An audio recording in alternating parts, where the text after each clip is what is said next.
So if you are at fear, then me too. I am also coming from the same family like you. So what is prompting me to do my action? It is simply because I am wearing a vardi, not like that. It is coming from my within my heart. It is just coming like that.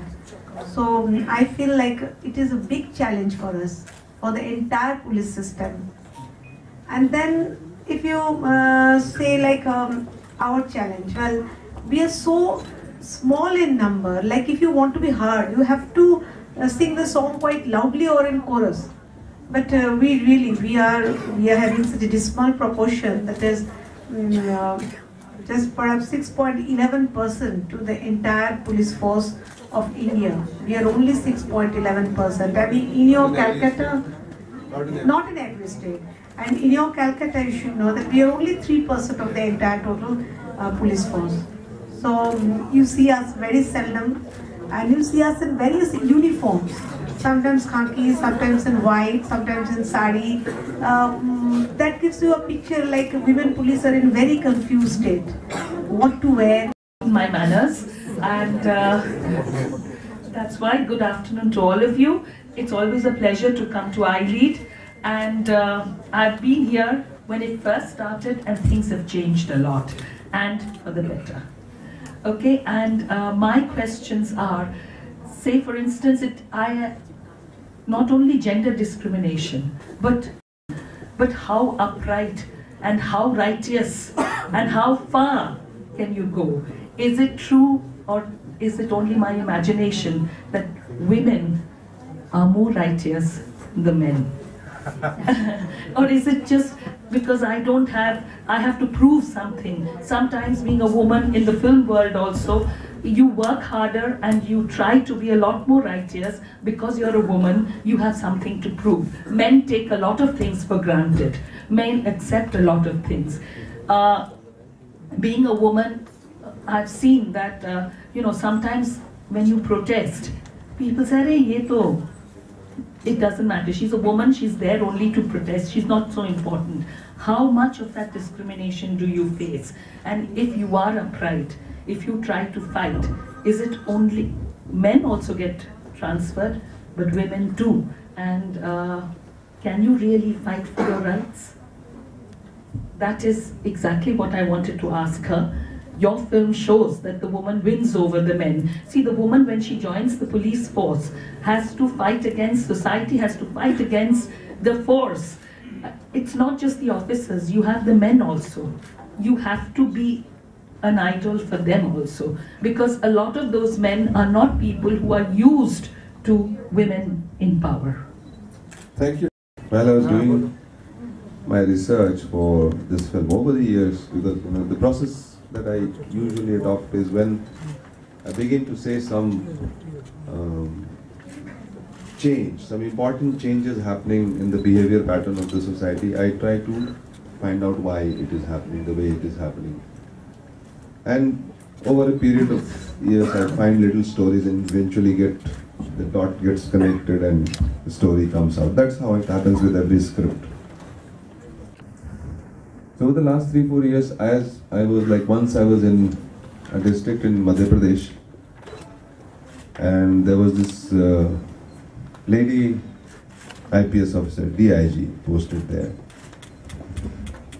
DIG is generally in charge of a range which consists of 3 or 4 districts. And she was telling me this story about, of course, your basic question of discrimination, wanting to prove, have to work harder than the rest of the colleagues, find more, seek and find and, work on opportunities little opportunities which do get kind of presented. But there isn't, in khaki, eventually when it comes to kind of functioning, she told me this story there was one day in the morning, a political organization had declared that they will be taking out a morcha.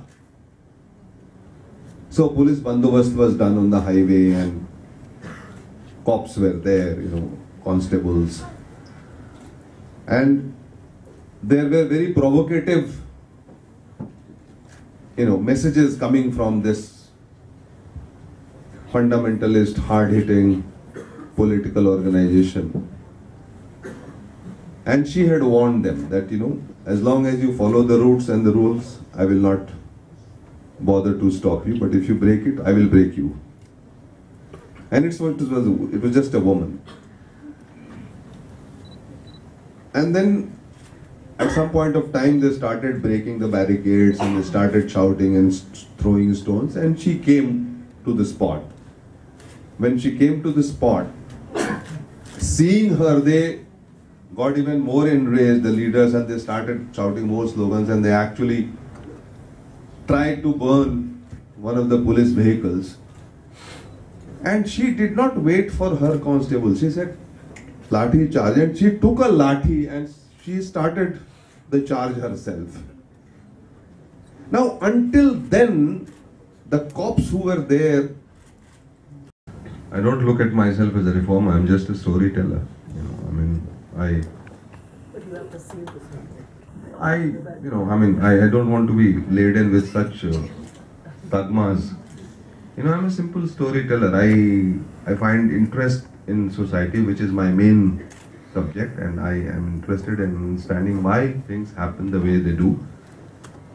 I do my research, I talk to people, and I find stories there, and if I find certain equations becoming clearer to me, I just like to share them with, others. And my means and method of sharing is making a movie, which is I try to do. And my movies have to be engaging, my movies have to have emotional quotient to be able to involve people inside. So it's a challenge to be able to say what you want to say and in the language that you want to hear.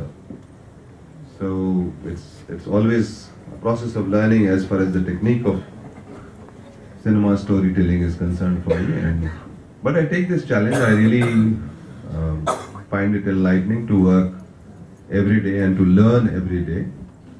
And I really just want to be treated like, one simple storyteller. If things change because of my story, I think they're, coincidental. They're not intended. And, I think that, things need to be discussed. If it was an issue of reservation, I found certain things which needed to be discussed. And right now, what is worrying me is this death in Hyderabad, where we bring the situation to such an extent that somebody has to choose death over life. It's not an easy thing to do. Now, what must have happened? And at this point of time, when he was crying, when he was screaming, when he was going hoarse trying to tell the whole world what he was going through, no one heard him. And now suddenly there is everybody rushing there to hear the dead man's voice. This is interesting. What kind of change, what kind of society we are living in. I hope you know that, in Kota, the most intensive coaching centers made for students. I think it is worse than Hitler's concentration camp, where every 15 days at least one young man commits suicide because of the pressures of the parents, of the society, of the institute where he has been. They sell their land, they sell their houses, the mothers sell their jewelry to sell. The kids, get admission there.